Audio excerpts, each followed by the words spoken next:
I do not know how this video is going to go, but a friend of this channel was mentioning that they built the supercar, the original 853, and that the pistons were having a difficult time being pushed by the tires, by the back wheels.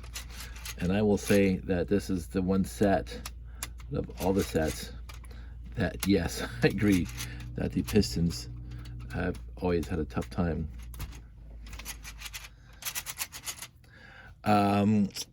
So this is old, I'm going to quote unquote old school technology.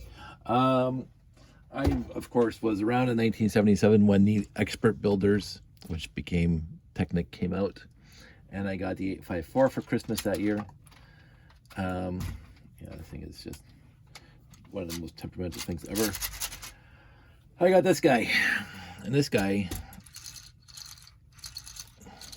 always pretty easy. Now, this guy was easy because you learn very, very quickly that these two gears, 1 and 2, and the offset 4L axle had to be very, very set up correctly. Now they showed you in the instructions to make sure that the gears weren't offset, because of course you can turn.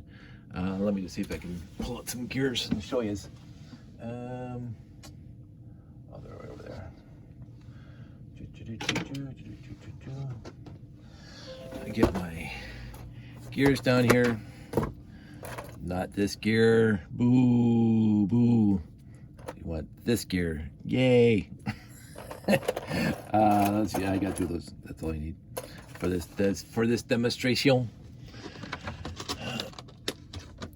So, to go into this again, the difference in gears between this newer one and this one. Of course, you can see there's a cross there, and this one doesn't have it. Now, this one is weaker. It breaks a lot easier. But when you put the axle through here on that little angle there, there we go, you can see that the cross axle is like 45 degrees. It's not straight up and down. And let's just grab another axle while we're at it. And put this in the center one. So it looks like this. So this axle is 90 degrees. It's horizontal and vertical. And then this one is 45. So the issue, of course, obviously, and I don't even know why I'm explaining this because it's pretty obvious, that when you put the other side on, there we go, that the gears have to look like that instead of like that. Let me get that together. You can't have them look like that. So yeah, that's the easy one, and they said to write in the instructions. So this is what you want. And so when the center axle spins, that this thing just goes around and it pushes the piston up and down. The issue is that from here to here has to be one 2x4 brick. Let me just find a 2x4 brick right now. Grab a 2x4 brick. Maybe 2.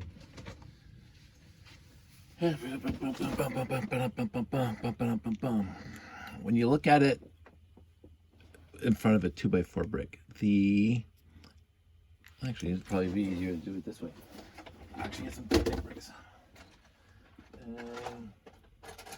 These 2 Technic bricks, and what do I want? I want a 2x6 brick. This should be easy now to understand. So you got this and this, and then you got this guy in between, and I'll show you what happens. Invariably, as I figured it out years and years and years ago when I was 10, and again, just because they changed it after a fashion. Grab another 4L axle. Not that 4L axle. I'm not saying the old square pistons are better or worse than the round little yellow ones that they came up with later, or I think sometimes they were gray. But this is what you want. So let's get this thing going. So right now, this thing is hard to spin because these gears are too wide apart, and it's pushing on the bricks because it's not 4L, and that's because this axle here is not fully through the gear, so you have to push these things together so the thing can spin freely. That's what has to happen. So when it spins freely, the pistons are going to work a lot better, and that's exactly what we have here. So, and of course it's doubled, but if they're pushed out, which can happen, then it's not going to spin nicely at all because the gears are pressing, the sides of the gears are pressing against the brick. So you have to make sure. You also can't make them too narrow either, but that's good for this guy. Because the axle, I mean the gears with the cross axle is between is only 4 studs across. Here, let me just get this. Here it's a lot different, but it's the same principle. I mean, if I can remove this engine as nice as possible. This has always been a little bit of a thing. They sort of made it easier for it to pull off. There we go. That wasn't too bad. This one here, you got 1, 2, 3, 4, 5, right? And so there's no, you got a brick there, and you got a brick back there. And so you have to make sure that this one's a little loose, too loose actually. But you have to make sure. This is kind of the sad point of this specific build, is that there's no bricks in the middle. Of course, you couldn't put bricks in the middle without a lot more work. So you have to verify that the spacing is good, and this thing does have a little bit of play in it, so it's not pushing on these bricks. And so if I go here and spin it with this hand, it's not bad. And you go over here, that's good. Why is it not going all the way through? There we go. So that's not bad. Now again, there is a lot of gears here.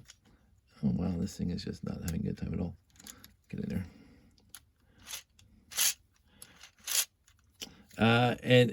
What I think is they could have made this slightly better by changing the gear train a little bit, because I think that the car is turning the gears too fast, and they bind.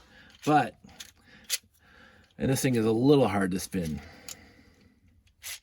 Yeah, it's a little hard to spin. To figure that one out, like, I mean, you have to make sure that these things are all on the line, first of all, which is sometimes tough because, again, if the body has a bow to it, that's not going to happen, which causes resistance on the axles. The other thing is that, as I say, if these things are pushed in too far or they're too wide, the gears are going to bind with the area that it's in. So I did find all this out years ago when I first got these sets. I mean, this is all there was back in the 70s. In the end,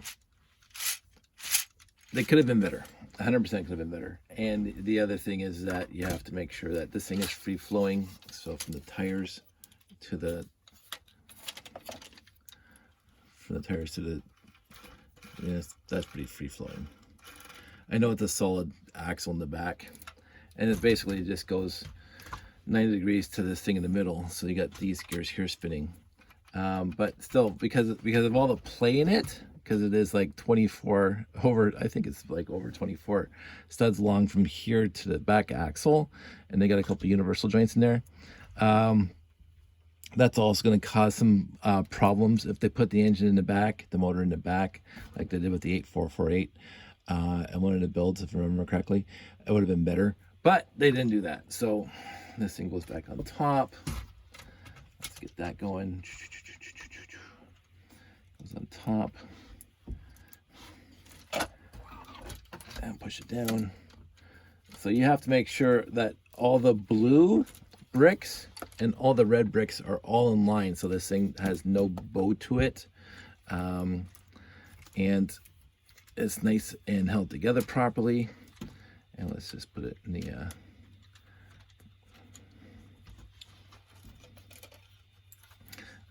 this. Get in there. There we go. So this is me turning the back tires. So that's not too bad, right? And then let's go to the back gear, which makes it go faster. See, there's way too much torque on there, and other things that like you can see me, I'm turning the wheels like before it even starts spinning, like a quarter of a turn before this thing even starts spinning.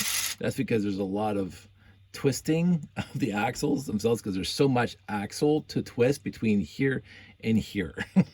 Right, you can see the universal right there turning back and forth like that, and the pistons aren't even moving yet.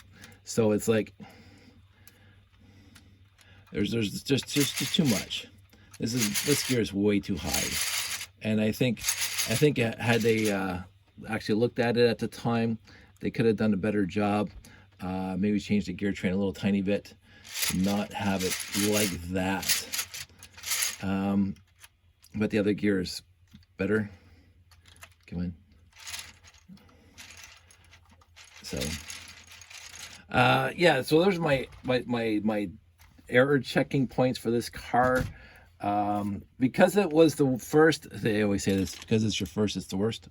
It has a nostalgic factor, obviously, but it wasn't as good as the subsequent supercars.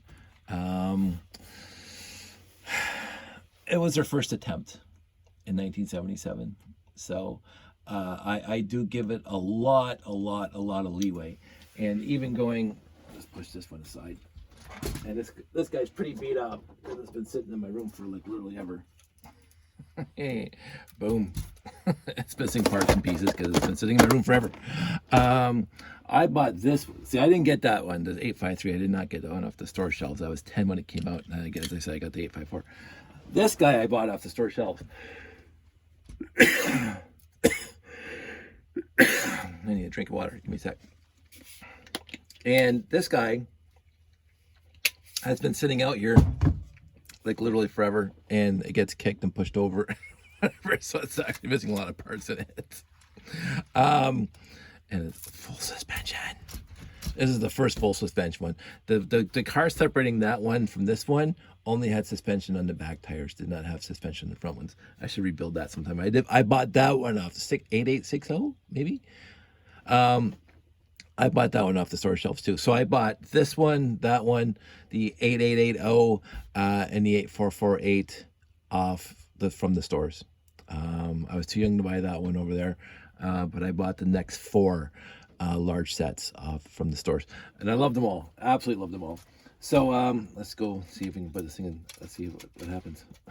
This thing has not been used. So I put it in the first speed, and you can see. And even this one, you can hear a little bit of hesitation in it, probably because it's been sitting around forever. Let's go to gear 2. Yeah, I'd have to actually do some really good diagnostics on this, because again, this thing has been sitting around for like literally forever. But it does work. But I also can see that the frame is a little bit out of whack because it's just been sitting here for a long time. When I see gaps between bricks like that, it says that this whole thing needs to be pushed back together or just rebuilt from scratch to get rid of all the dust. But in the end, it just sits here in my room. and losing pieces on it. This thing, see, that still works. Yeah. I was a Technic fan when I was a young kid. I was absolutely a Technic fan. I thought this was the pinnacle of what Lego company was producing at the time. I liked this better than Classic Space at the time. And as I said, I bought a lot of the sets back in the late 70s, early 80s. The bigger ones especially. And as I say, I had soldered up an interface between my Commodore 64 and the 4.5 volt motors that Lego came out with in the early 80s. That was a lot of fun. That was absolutely a lot of fun. But yeah, there you go. So I do have this guy sitting around. I don't know why. I've never taken him apart. Again, I don't know why. But this guy, he is temperamental, a lot more temperamental than all the sets that came after him. And I think they learned from that. But as I say, this was their first kick at the can. So I'm not going to fault them. If it doesn't work, if you can't get the gears to run, if you can't get the back tires to run the pistons very well, check that out. Check out to make sure all the gears inside here are moving freely. That's my best answer, is to make sure, because the gear train from here to here is pretty easy. You just got the universal and going out to the Ford. I mean, a differential going to the Ford, but not even a real differential. It's just a 24 going to a 24 crown gear, some differential. But in the end, you want it to be perfectly flat. All on the same plane, as they say. All the from here to here, that has to be in the same plane. And as I say, make sure that the 24 tooth gears in here, all the way through, are free and they can move freely. Also, I did notice this as my collection got older, and you know, as a kid, I didn't pay too much attention. I am really careful with bricks now, but back then, I don't remember biting them too much, but bricks themselves did seem to end up getting some dings and dents and stuff. Come on, get in there. Oh, there we go. And if it's scraping the pistons, then it's also going to cause problems with the things going up and down. But in the end, that's my best way of error checking this vehicle. I don't know if it's going to help at all. I do like the modularity-ish of this build, because you built the engine separate, you built the steering system separate, you built the body separate, and of course all the seats were separate, and you just added them to everything, the chassis. I liked that build. I'm glad I got to build it, and yeah, there you go. In the end, I hope this helps. One thing of note, and I didn't notice this until I built it, and it's the same thing for this this go-kart too, except it's the exact opposite. The go-kart, if you actually build the go-kart, you will see from back to front, these tires, these wheels, are a plate, well, I guess higher than these tires. So the thing actually angles down one plate across from tire to tire. This guy angles up. This guy angles up from this tire to this tire. The frame angles up by a plate. You can kind of sort of, it swoops up a little tiny bit, and that's because of the whole steering mechanism underneath there. I would have, again, had I been a master builder in 1977 when I was 10, I would have noticed that, and I would have changed that. That does bother me, that it does swoop up. I get why they did that, because they had to have the whole steering mechanism underneath, and this one just had to put an axle through. But I've figured out a way of doing it slightly differently. I mean, they already put the universals in there, so I mean, they lifted up the whole chassis, and you know, that would have been nice. But as I say, in the end, it was their first attempt. I had a car, and it is a favorite. It is one of those coveted sets that from our childhood, if you're my age, that you always wanted. And I had 3. I still have one that's way up there in the box. All the parts and the instructions are in the box up there. But the other one I shipped to a friend, because he's our age, my age, and he mentioned that, and I really respect him. He's a really good friend of mine. And he said he never had that when he was a kid, and it's one of those sets that he wanted as a kid too. So again, over the years, I happened to amass a large collection, and I know I had this one for the longest time. I just never built it. I got that. I would imagine I got the parts for this thing back well before internet, at garage sales over the years. I just never got around to building it until I think the first time I built one was like maybe 20 years ago. And that actually shocked me that it took me that long to build one. so anyway, I am trying to remember the first time I built it, but it wasn't pre-internet. I can guarantee that, because I didn't have the instructions, but I had the parts.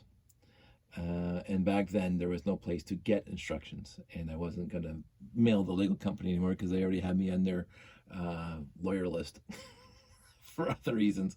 So anyway, that's it. That's all. A nice quick video.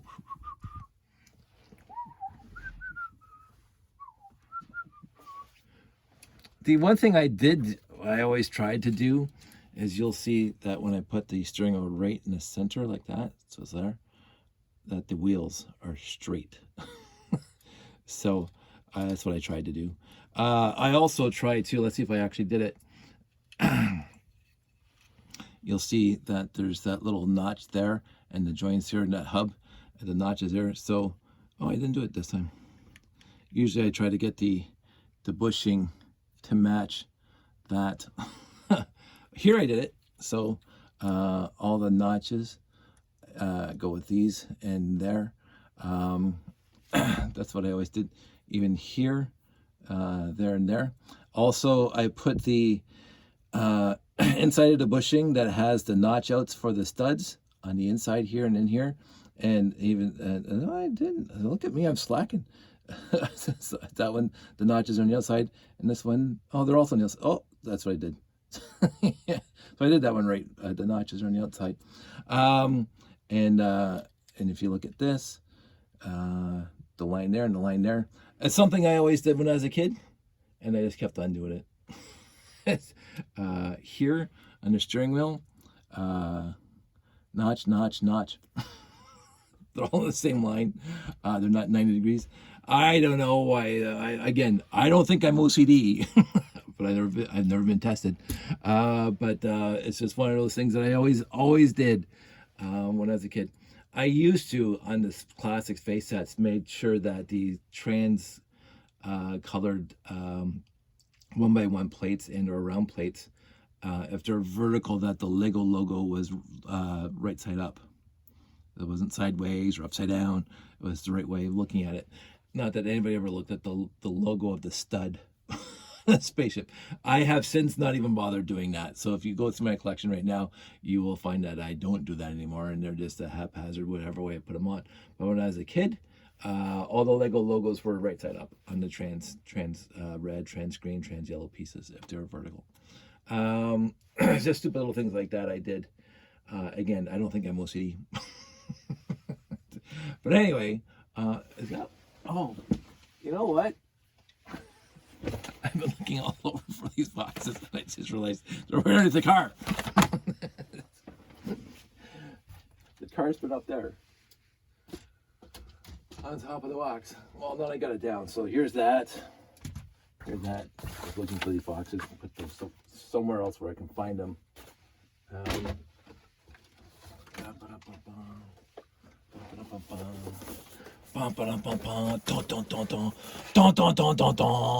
Full set. and I honestly did try to get period specific, era specific pieces. Notice there's no little notch outs in those little pips. Some of the pieces are looking, I just saw it. Where did I see it? Some of the pieces are looking not perfect, but at least not beat up. So I put some effort into getting the right pieces in here. This is era specific, the injection molding to the side. So I did honestly try to get all the era specific pieces in here. I also went online, by the way, because I was trying to figure out how this old, I got where the gears went. That was easy, but where the rest of the stuff went, and so I went on, like, somebody actually had a picture of one of these sealed in the box, so I had all the parts and pieces put where they're supposed to be. Just stupid little stuff like that, and again, I enjoy that stupid little stuff like that. I keep on meaning to build him. I just haven't bothered. So this is, oh, here's a nice little cutaway. So you have to make sure that these 5 gears spin freely from front to back.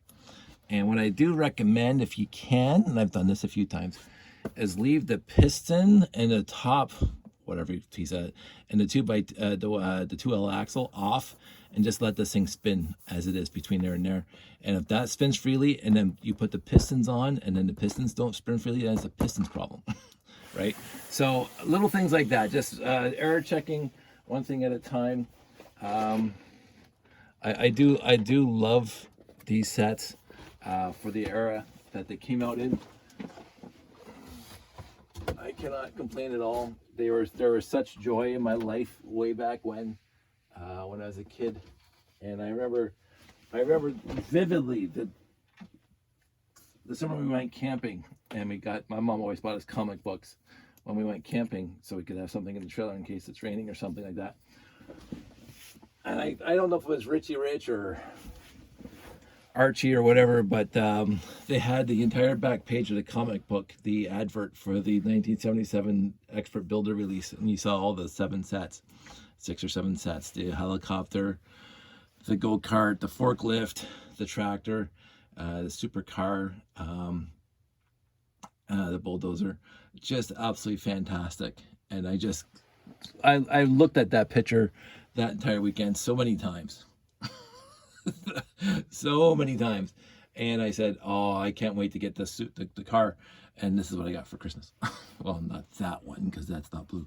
But anyway, it was a time of my life I will never forget. It was a time of joy and happiness. Well, my whole life's been joy and happiness. I can't say that. So it wasn't just a time of joy and happiness. I always had joy and happiness. But it was a time of joy and happiness with the Lego company. And I think that's when I really started realizing it's my first cognizant or really deep appreciation of the Lego company. Because before it was just bricks in the house that were building houses and vehicles and stuff like that. It wasn't like, oh, it's Lego. It was just a building brick system that we had in the house. I will say that we had other Tinker Toys and other bricks in the house before that. But the second our Lego collection started getting more than 2 sets, that all those other sets and all those other building things just disappeared. And I didn't mind losing them, because Lego turned out to be the best thing ever. And as I said, when I was 10 and I saw that advert in the back of the comic book, I was just enthralled. And I will say this. There have been some meh years from me towards the Lego company for what they were releasing during some years, like the 90s. Especially the late 90s, for me, the Lego could not release a set that was worth buying. And I'm going to provise that, so a little asterisk, they could not release a set that was worth buying. I think Jack Stone or Juniorized came out then. It was just garbage sets. And then Mindstorms came out in 1998, which was just utterly fantastic. But the city sets and the castle set, I don't even know if they had castle back in the late 90s. I can't even remember. The classic space sets, like I'm talking RoboForce, and like my peak, like from, well, I won't say Futron, but I will say Futron. From Blacktron to Ice Planet was peak Lego space theme for me. Absolutely speak. And there's a lot of them there. The M-Tron, Blacktron too, like, sure. But after that, I find that Spirius and Unitron and RoboForce, and just kind of like I wasn't interested. And again, maybe it was just also part of me at the time. I just wasn't interested. But I had so much of the used stuff, and I was buying used lots. Like, you couldn't believe how many used lots I bought in the late 90s. That I never had a want, shall we say, to go buy new Lego, because I had so much old stuff to build with. That could have been part of it. If I was relegated to just new sets, then I probably would have bought more new sets in the 90s, but my money was going to the aftermarket or the used lots.